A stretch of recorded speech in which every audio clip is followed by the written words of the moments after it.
Capítulo 18. Buscar primero el reino de Dios. La historia de Ryan Rajendringer.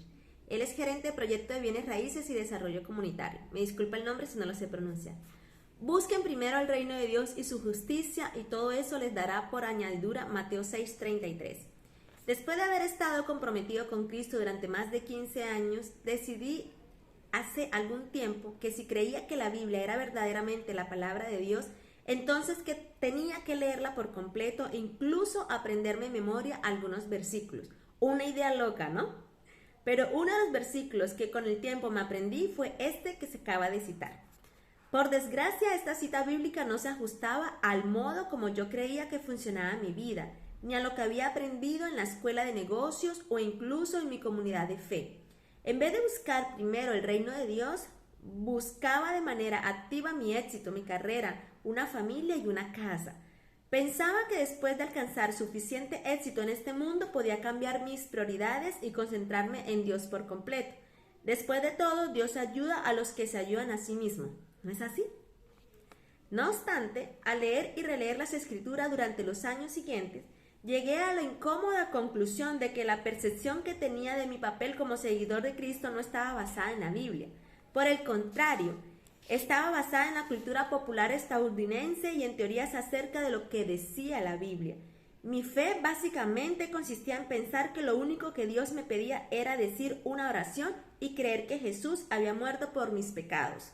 Después podía volver a concentrarme en la construcción de mi pequeño reino. Cuando empecé a profundizar en el conocimiento de la Biblia, descubrí que Jesús les enseñó a sus discípulos que si no seguían su ejemplo y no actuaban según sus enseñanzas, esto significaba que en realidad no lo conocían.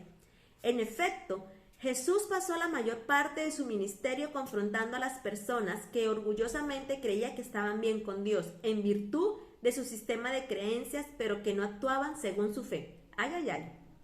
Una de las cosas sobre las que Jesús más enseñó fue acerca del dinero.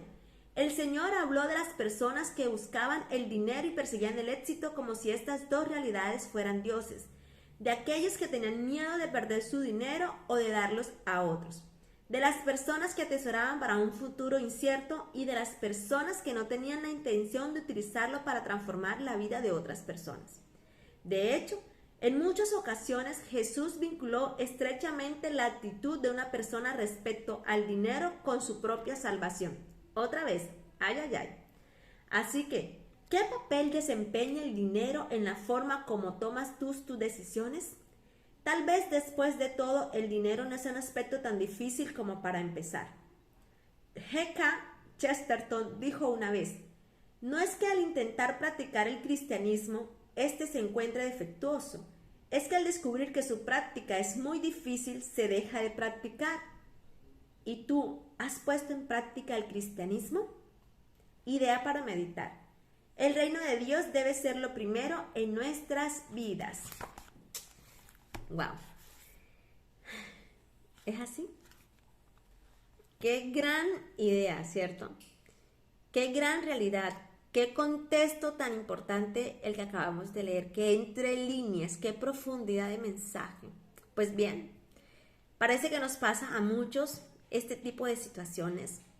Justamente, yo hace muchos años atrás, hace alrededor de 17 años no hacía oración, nada, rosario, nada de misa, absolutamente. Católica sí. Iba a misa únicamente en matrimonios y primera comunión o bautismo y paré de contar. En realidad, y eran muy pocas veces. Entonces, mi fe totalmente debilitada, nada de oración, y mi prioridad en ese entonces era trabajar, trabajar, trabajar, y de ahí hacia abajo trabajar, porque ni siquiera mi familia, ni siquiera yo misma.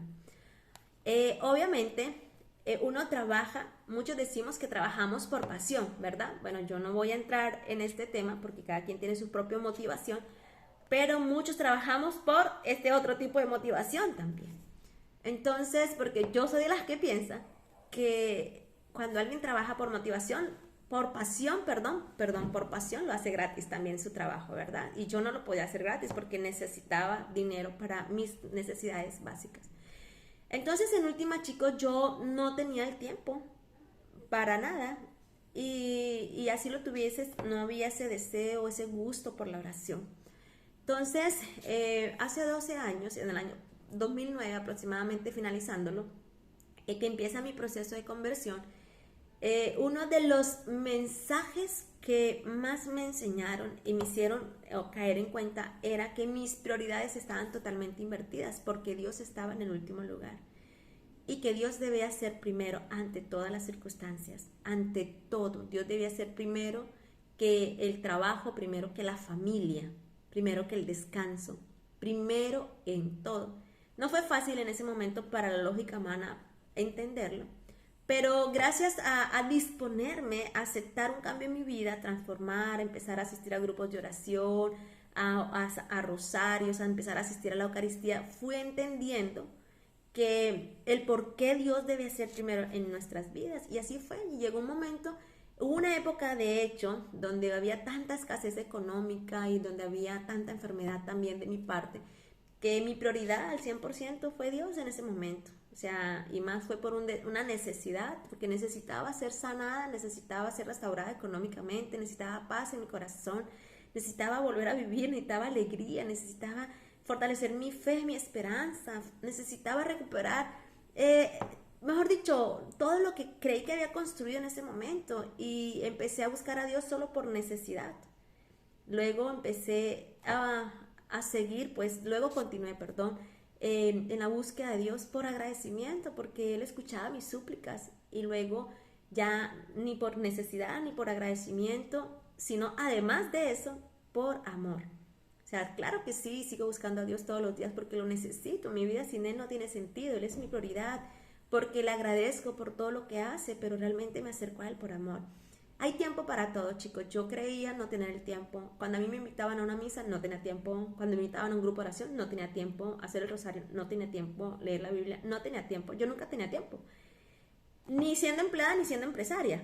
Es más, pero sí tenía tiempo para la novela, para el chisme, sí tenía tiempo para la vida social, para las actividades de ir a un restaurante, visitar los amigos, la familia, compartir, salir a un parque, disfrutar todo un día, todo de fuera de casa y toda una noche viendo televisión. Para eso sí había tiempo, ¿verdad? Entonces, Dios me enseñó de su amor y yo empecé a ponerlo a Él como mi prioridad, y mi vida se ha transformado de una manera extraordinaria que ya iré contando en otros videos. Así que Dios sea tu prioridad. Ahora, pídele a Él que te dé la abundancia del tiempo. Yo le dije, quiero servirte, quiero conocerte, quiero estudiarte, quiero orarte, y regálame la abundancia del tiempo, y ves alejando de mí todo aquello que me aparta de ti.